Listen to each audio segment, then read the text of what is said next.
জীবনের অর্থ কি? আপনার জন্ম হয়েছিল বস্ত্রহীনতার মধ্যে দিয়ে এবং আপনার মৃত্যু হবে বস্ত্রহীনতার মধ্যে দিয়ে। আপনি পৃথিবীতে এসেছিলেন অত্যন্ত দুর্বল হয়ে।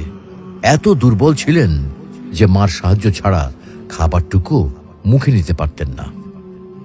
আপনি যখন এই পৃথিবী ছেড়ে চলে যাবেন তখনও আপনি অত্যন্ত দুর্বল ও অসহায় থাকবেন।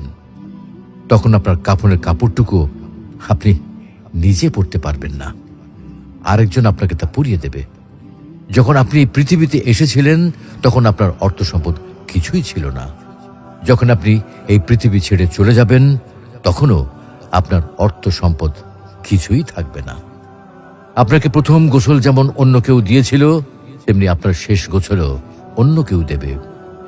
আপনি যেমন পৃথিবীতে একা এসেছিলেন, ঠিক তেমনি ভাবে আপনাকে পৃথিবী থেকে একাই চলে যেতে হবে। আপনার সঙ্গে আপনার প্রিয়জন কেউ যাবে না। এটাই জীবন। হ্যাঁ, এটাই তো জীবন।